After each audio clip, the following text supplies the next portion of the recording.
Un aéroport en flammes, des frontières qui s'effacent dans la nuit, et la promesse d'une révolution qui gronde. Que s'est-il vraiment passé à Niamey, lors de cette nuit qui a bouleversé l'histoire du Sahel? Le 30 janvier 2026, la nuit tombe lentement sur la capitale nigérienne. Dans les rues, les lampadaires projettent une lumière blafarde sur le bitume, tandis que, sur le tarmac de l'aéroport international Diori Hamani, l'activité semble ordinaire. Mais, à 22h46, une détonation secoue le ciel. Une boule de feu s'élève, transformant un avion civil en un amas de débris calcinés. Le sol vibre, la verrière de la tour de contrôle se fendille, et l'espoir de toute une ville semble se consumer dans le grondement de l'explosion. Cette attaque ne frappe pas une base militaire, mais bien des civils, des familles qui attendaient à l'arrivée d'un proche, des employés qui terminèrent leur quart de travail, des enfants fascinés par le ballet des avions. Le choix de la cible n'est pas anodin. Il vise à terroriser la population, à briser une routine déjà fragilisée par des mois de sanctions et d'incertitudes politiques. Entre ambitions étrangères et destin du Sahel, ce sont bien les innocents qui paient le prix fort. On se souvient de l'attaque du marché de Mogadiscio en 2017, ou encore de l'attentat de l'aéroport de Bruxelles en 2016. Chaque fois, la cible civile vise à semer la peur, à bouleverser l'équilibre social. Mais ici, le contexte est plus explosif encore. À travers l'explosion qui embrase Niamey, c'est la paix fragile du Sahel qui vacille. L'onde de choc ne s'arrête pas à la frontière. Elle traverse le Niger, le Mali, le Burkina Faso, puis remonte vers le nord et descend vers les côtes du golfe de Guinée. Les images font le tour du monde. À Paris, à Washington, dans les salons feutrés du pouvoir, on observe, inquiet, la colère et la peur qui étreignent une Afrique en pleine mutation. Ce n'est pas un simple attentat, c'est une déclaration de guerre contre la souveraineté de l'Alliance des États du Sahel, AES. Cette nuit-là, l'idée d'une Afrique indépendante, debout, fière de son destin, est attaquée en plein cœur. Comme lors des bombardements de la Libye en 2011 ou de l'intervention militaire en Côte d'Ivoire, l'ingérence étrangère cherche à s'imposer par la force, à dicter sa loi aux peuples africains. Derrière la fumée, les sirènes et les pleurs, une question brûle. Que se passera-t-il si l'unité de l'AES s'effondre? C'est l'avenir même du Sahel qui s'assombrit. L'histoire regorge d'exemples où la division a précipité le chaos. Pensez à la désintégration de la Yougoslavie ou à la partition du Soudan. Ici, les intérêts étrangers guettent, prêts à exploiter la moindre fissure, à s'emparer des ressources minières, énergétiques, humaines, et à contrôler le destin de la jeunesse africaine. Mais l'histoire ne s'arrête pas là. Les agresseurs n'avaient pas prévu la riposte, ni la puissance du réveil qui allait embraser le continent. Pour comprendre l'ampleur de ce séisme, il faut remonter aux origines de la crise, là où tout a commencé. Comment un seul acte a-t-il pu bouleverser l'équilibre de toute une région? Pour le saisir, il faut remonter le fil de la crise, sonder les racines de ce chaos. Depuis des mois, le Niger lutte sous le joug implacable des sanctions. Les prix du riz, du carburant, du pain ont triplé. Les marchés se vident, les files d'attente s'allongent devant les boulangeries, les pharmacies rationnent les médicaments. Mais, dans cette adversité, la population nigérienne garde la tête haute. Ce soir-là, la donne change brutalement. La déflagration à l'aéroport précipite le pays dans l'incertitude et la colère. L'étau économique se resserre. Les sanctions de l'Occident et de ses alliés régionaux étranglent peu à peu le Niger. Les frontières fermées, les caisses d'État presque vides, les réserves alimentaires qui s'amenuisent, tout cela n'entame pas la dignité nationale. Dans les rues de Niamey, la population affiche une résilience farouche. La même dignité qu'on a vue à Cuba lors de l'embargo ou en Iran face aux sanctions internationales. Le refus de plier, même sous la pression extrême, devient un acte de résistance quotidienne. Mais derrière l'attaque, il y a plus qu'une simple explosion. Le choix de viser un avion civil n'est pas innocent, c'est un signal. Instiller la peur, isoler le Niger, affaiblir ses alliances, ouvrir la voie à une intervention étrangère. L'objectif, semer le doute, pousser la société au bord de la rupture. On se souvient des manipulations orchestrées en Irak en 2003, où la peur et la désinformation ont servi de prélude à une intervention militaire étrangère. Très vite, l'enquête révèle une vérité glaçante. Les auteurs ne sont ni des terroristes isolés, ni des criminels ordinaires, mais des agents étatiques. La précision, la coordination, la technologie, tout pointe vers une opération savamment orchestrée depuis l'extérieur. Comme lors de l'assassinat de Patrice Lumumba ou du sabotage du navire Rainbow Warrior, on retrouve la signature d'intérêts étrangers. Le risque est immense. Pour les familles nigériennes, la question n'est plus seulement la liberté, mais la survie, menace de famine, effondrement économique et surtout perte totale de souveraineté. Si la terreur l'emporte, une intervention militaire étrangère pourrait anéantir à jamais le rêve d'un Niger libre. On se rappelle le sort de la Syrie, où la guerre a détruit le tissu social et plongé des millions de personnes dans l'exil. Pourtant, l'Alliance des États du Sahel refuse de tomber dans le piège. L'heure de la riposte a sonné. Ce choc va dévoiler une solidarité nouvelle et une doctrine de défense inédite sur le continent. Dans les heures qui suivent, les chefs de l'AES convoquent un conseil d'urgence. Leurs décisions vont surprendre le monde entier. À la stupeur générale, la riposte ne prend pas la forme d'un discours diplomatique. C'est le début de la guerre fraternelle. En moins de 24 heures, le traité fondateur de l'Alliance des États du Sahel s'incarne pleinement. L'article 6, affirmant qu'une attaque contre l'un est une attaque contre tous, s'active tel un arc électrique. Le Mali, le Niger et le Burkina Faso basculent d'une solidarité affichée à une alliance militaire totale, sans discussion ni délai. C'est un écho lointain au pacte de l'OTAN, à la doctrine de défense collective qui a prévalu en Europe après la Seconde Guerre mondiale. À Ouagadougou, le capitaine Traoré ne cherche pas à convaincre. Il ordonne la mobilisation générale. Les casernes du Burkina Faso s'animent dans un tumulte de moteurs, de cris et de bottes frappant le sol. Des colonnes de blindés, d'artillerie lourde et de lance-missiles convergent vers les frontières sud et est, là où la menace a pris corps. Les images rappellent la mobilisation de la France en 1914, ou l'alerte du blocus de Berlin en 1948.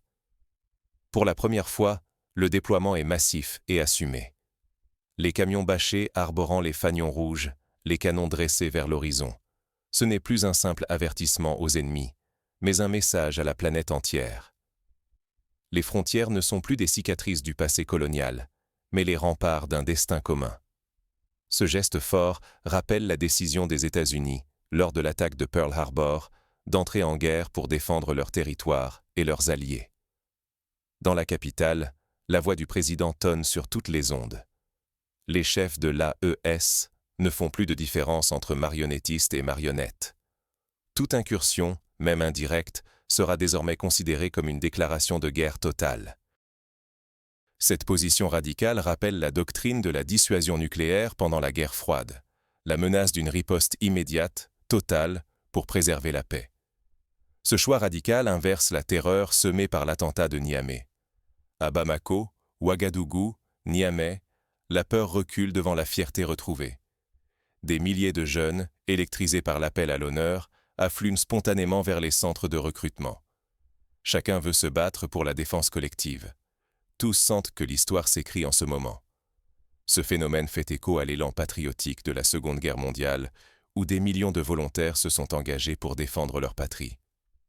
Mais le danger est extrême. Le moindre faux pas pourrait transformer la riposte en guerre régionale ravageuse. Pourtant, ne rien faire serait pire. Ce serait abandonner l'alliance et la dignité durement acquise. Comme lors de la crise des missiles de Cuba, chaque décision doit être pesée avec une extrême prudence, car l'avenir de la région se joue à chaque instant. La solidarité révolutionnaire devient une réalité armée, visible et inébranlable. L'AES lance un défi à ses voisins et au monde. L'Afrique de l'Ouest ne sera plus jamais un simple terrain de manœuvres étrangères. La volonté de rupture avec le passé colonial rappelle la révolution algérienne, où le peuple a pris son destin en main, au prix d'immenses sacrifices. Le compte à rebours est lancé, et personne ne sait qui fera le premier mouvement. Sous la tension, chaque décision pèse le poids du destin collectif. Les réunions se succèdent, les téléphones chauffent, les généraux calculent les risques. L'Alliance des États du Sahel ne se contente plus de survivre. Elle bouleverse désormais l'ordre régional. En moins d'une semaine, les lignes de front ont été effacées. Le Mali, le Burkina Faso et le Niger fusionnent leurs frontières militaires. Toute attaque contre l'un déclenche l'intervention immédiate des deux autres. Cette synergie met fin à la solitude stratégique et inaugure une solidarité sans précédent. On se souvient du plan Marshall, qui a permis à l'Europe de se relever ensemble après la guerre. Pour Paris et ses alliés, le choc est frontal. Les dispositifs d'alerte, jadis efficaces sur les côtes béninoises ou ivoiriennes, se révèlent impuissants à rassurer leurs partenaires. Les États côtiers, longtemps considérés comme des refuges, deviennent vulnérables dès qu'ils prêtent leur sol à des actions hostiles contre l'AES. La peur change de camp. Les alliances traditionnelles se fissurent. La révolution ne se limite pas à l'armée. Tous les arsenaux, les réseaux logistiques et le renseignement sont mis en commun. Un convoi parti de Bamako traverse sans obstacle le Niger pour ravitailler une garnison burkinabé. Les routes, autrefois menacées par les embuscades, sont désormais protégées par une chaîne collective, verrouillant l'influence étrangère. C'est le retour de la solidarité concrète, comme lors de la construction du chemin de fer Dakar-Niger, symbole d'union et de développement partagé. Ce bouleversement donne corps à un vieux rêve panafricain. La solidarité cesse d'être un slogan creux. Elle se manifeste dans l'échange de commandants, la fusion des états-majors, la coordination de chaque riposte. Les peuples du Sahel assistent, stupéfaits, à l'émergence d'une force qui leur appartient enfin. On retrouve l'utopie de Kwame Nkrumah, qui rêvait d'une Afrique unie, forte et respectée. Mais cette montée en puissance s'accompagne d'un vertige. Les voisins du Sud, soupçonnés d'abriter des intérêts extérieurs, deviennent vulnérables à la pression ou à la riposte. Leur gouvernement oscille entre les exigences occidentales et la crainte d'une frappe venue du Nord. Dans les villages frontaliers, la peur s'installe. Qui sera la prochaine cible d'une opération éclair? Des scénarios d'attaque surprise, semblables à ceux du Moyen-Orient ou des Balkans, nourrissent l'angoisse des populations. La crainte d'un embrasement n'a jamais été aussi forte. Chaque décision prise à Bamako, Ouagadougou ou Niamey peut allumer une explosion régionale, menaçant de déstabiliser des alliés de l'Occident. Pourtant, pour l'AES, ce risque s'accompagne d'une occasion historique: bâtir un pôle africain souverain, maître de ses frontières et de ses choix. C'est la chance de rompre, enfin, avec l'ordre hérité de la conférence de Berlin de 1885, qui avait morcelé le continent. Pour les peuples du continent, l'heure est venue de choisir: rester sous tutelle ou saisir l'opportunité d'un nouvel équilibre. Le sort du Sahel, et peut-être celui de toute l'Afrique, est suspendu à ce moment décisif. On se souvient de la décision du Ghana de proclamer son indépendance en 1957, déclenchant une vague de décolonisation à travers le continent. La tension monte alors que l'Alliance prépare son prochain mouvement. Les regards se tournent vers Niamey, où une annonce capitale se prépare. Les rumeurs circulent: un plan économique commun, la création d'une force de défense intégrée, ou même une nouvelle monnaie régionale. Les analystes spéculent, les chancelleries s'inquiètent. À présent, il ne s'agit plus d'idéologie, mais d'une question vitale pour la survie et la transmission du pouvoir aux générations à venir. La riposte spectaculaire de l'Alliance des États du Sahel vient d'acter un tournant pour toute l'Afrique. Le point de non-retour a été franchi, et tout le continent le sait.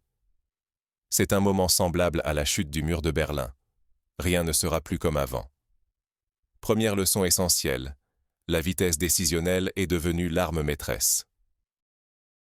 Tandis que les chancelleries occidentales s'enlisent dans des procédures interminables, Ouagadougou a réagi en quelques instants, avec une détermination implacable. Désormais, il ne faut que quelques minutes pour passer de l'indignation à une riposte coordonnée, bouleversant tous les schémas fondés sur la supposée lenteur africaine. Les décideurs africains démontrent qu'ils peuvent rivaliser avec les grandes puissances en matière d'efficacité. La doctrine Traoré, révèle aussi une nouvelle hiérarchie de puissance. Ce qui prime, ce n'est plus seulement la technologie, mais la volonté, le courage et le choix conscient de risquer sa vie face à une force mieux équipée. Les images de soldats burkinabés et nigériens avançant sans faillir ont électrisé la jeunesse, prouvant que le mental peut rivaliser, voire surpasser la machine. Ce phénomène rappelle la guerre du Vietnam, où la détermination du peuple a fini par l'emporter sur la supériorité technologique américaine. Mais il y a plus. La perception de l'ennemi elle-même s'est métamorphosée. Autrefois, la peur tétanisait. Aujourd'hui, la résilience puis la fierté prennent la relève. Voir les peuples du Sahel refuser l'humiliation et affronter l'adversaire de face forge un imaginaire nouveau, fait de résistance et d'unité, où chaque attaque extérieure renforce l'attachement au projet commun. L'exemple sud-africain, où la lutte contre l'apartheid a soudé la nation, inspire aujourd'hui les leaders du Sahel. La crise révèle aussi l'urgence de reprendre possession non seulement des ressources, mais aussi de l'histoire africaine. Les jeunes générations refusent de subir le récit imposé de l'extérieur. Elles se battent pour écrire leur propre version, où souveraineté et défense des richesses souterraines, aériennes et terrestres ne se négocient plus, même au prix du sang. Des ateliers d'écriture, des films, des livres fleurissent dans toute la région pour raconter la renaissance du Sahel. Bien sûr, la tentation de l'escalade demeure. Le danger est réel. Une erreur peut embraser toute la région, voire le continent. Mais reculer n'est plus concevable. Chaque repli serait une invitation à l'ingérence et au pillage. Désormais, la logique de défense collective l'emporte sur la peur du chaos. C'est la même logique qui a poussé les Européens à fonder l'Union européenne après 2 guerres mondiales. Manquer ce tournant, c'est condamner l'Afrique à l'instabilité, à la dépendance, à l'attente vaine d'un sauveur étranger. Mais saisir cette dynamique, c'est ouvrir la voie à une véritable émancipation, où l'Afrique prend enfin son destin en main et le façonne pour elle-même. Comme l'Amérique latine avec sa vague d'indépendance au XIXe siècle, le Sahel peut, lui aussi, écrire une page nouvelle. Face à cette nouvelle réalité, des choix cruciaux s'imposent à tous les acteurs. Désormais, chaque décision comptera dans la construction ou la destruction de cette dynamique naissante. Les gouvernements doivent écouter leur peuple, investir dans l'éducation, la santé, bâtir une économie résiliente et créer des institutions solides. Les citoyens, eux, peuvent s'engager, s'informer, débattre et prendre part à la Renaissance en marche. L'histoire ne s'écrit plus à Paris ni à Washington. Désormais, elle se grave sur la terre rouge du Sahel. Partout, des graffitis, des chansons, des poèmes célèbrent la résistance et l'unité retrouvée. Les médias occidentaux doivent désormais composer avec une opinion africaine, forte et structurée. Ce qui s'est joué le 30 janvier 2026 à Niamey n'est pas qu'une nouvelle page de la résistance africaine. C'est le moment où l'Afrique de l'Ouest s'est dressée, forgeant une légende vivante entre la mémoire blessée et l'espérance retrouvée. Les écoles enseignent désormais cette date comme un symbole. Les artistes la chantent, les familles la racontent aux enfants. Sous la violence du feu, face aux manipulations venues de l'ombre, les peuples du Sahel ont refusé de céder. Ils ont affirmé une solidarité inédite et rappelé au monde que leur destin ne se décide plus dans le secret des capitales étrangères. La souveraineté s'exerce ici par ceux qui vivent, luttent et espèrent sous le ciel immense d'Afrique. Comme lors du printemps arabe, chacun comprend que le vrai pouvoir appartient au peuple. Rester spectateur serait dangereux. Fermer les yeux, c'est laisser d'autres écrire notre avenir et dicter à la jeunesse ce qu'elle doit devenir. S'informer, comprendre et se positionner, c'est déjà agir et s'inscrire dans le vaste mouvement de renaissance qui traverse le Sahel et tout le continent. Chacun peut relayer l'information, échanger avec ses proches, participer à la vie associative ou politique. La question ne porte plus seulement sur le contrôle des ressources ou la force. L'enjeu, désormais, c'est la capacité d'un peuple à reprendre son histoire en main, à façonner son avenir avec courage et lucidité. Chacun peut mener la bataille de l'information et de la mémoire dès aujourd'hui. Des plateformes citoyennes se créent, des réseaux d'entraide se développent. Choisir l'inaction, c'est accepter l'effacement. Prendre position, c'est contribuer à ce formidable élan de dignité et d'unité africaine. Laisser le silence, c'est ouvrir la porte à la manipulation et à l'oubli. Mais parler, partager, débattre, c'est faire grandir la vérité et l'espoir. Chaque voix compte, chaque initiative compte. Le Sahel avance. La question reste entière. Quelle place chacun veut-il